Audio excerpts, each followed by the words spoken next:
Hello friends, இன்றைக்கி நாம் சூப்பரான ஒரு ரசம் தான் பார்க்க போகிறோம். நாம் வீட்டில் சளி, இருமல், தும்மல் எந்த வந்தாலும் இந்த மாதிரி ரசம் வச்சு நீங்கள் கொடுங்க உங்கள் வீட்டில். அது ரொம்பவே யூஸ்ஃபுல்லாக இருக்கும். அதுக்கு நாம் ஒரு சிட்டிகை அளவுக்கு புளியை கரைச்சி வச்சுருக்கோம். அது கூடவே ஒரு 1/2 டீஸ்பூன் மஞ்சள் தூள், 1/2 டீஸ்பூன் இது மிளகுத்தூள். நீங்கள் மிளகுத்தூள் இல்லை அப்படின்னா மிளகை நச்சு கூட போடலாம். ஆனால் தூளாக பண்ணினீங்க அப்படின்னா இன்னும் அதனுடைய எல்லா பெனிஃபிட்டும் முழுமையாக கிடைக்கும். கொஞ்சம் ஜீரகத்தூள் போட்டு கொஞ்சமாக பெருங்காயத்தூள் போட்டுருங்க. அதிலேயே போட்டுட்டு இது லைட்டாக கலக்கி விட்டுக்கிறங்க. அதுக்கப்புறம் பார்த்தீங்க அப்படின்னா பூண்டு, இஞ்சி இது ரெண்டும் நான் நச்சு வச்சுருக்கேன், இடித்து வச்சுருக்கேன்.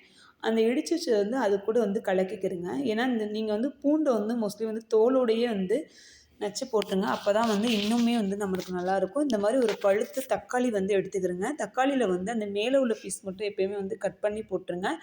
ஏன்னா அது நல்லது கிடையாது. ஸ்டோன் உள்ளவங்கலாம் இதெல்லாம் சாப்பிடக்கூடாது. இப்போ இதில் போட்டு நல்லா கரைச்சிடுங்க. அதை நல்லா முழுமையாக கரைச்சதுக்கப்புறமா இப்போ நம்ம ஃபைனலாக மேலே கொத்தமல்லி இலையை தூவி விட்டுட்டு இப்போ நம்ம தாளிக்க போகிறோம்.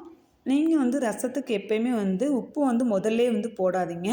அது சுத்தமாக நல்லா இருக்காது. நான் சொல்கிற மெத்தட் ஃபாலோ பண்ணுங்கள். இப்போ நம்ம கொத்தமல்லி இலையை அதில் போட்டாச்சு.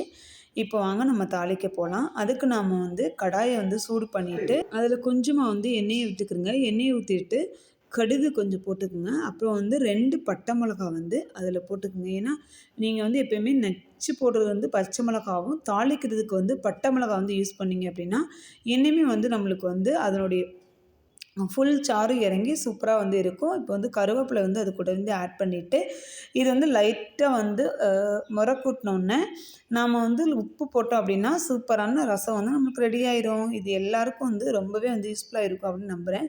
வீடியோ பிடிச்சிருந்தது அப்படின்னா லைக் பண்ணுங்கள், ஷேர் பண்ணுங்கள், கமெண்ட் பண்ணுங்கள், மறக்காமல் சப்ஸ்கிரைப் பண்ணிடுங்க. அனைவருக்கும் நன்றி.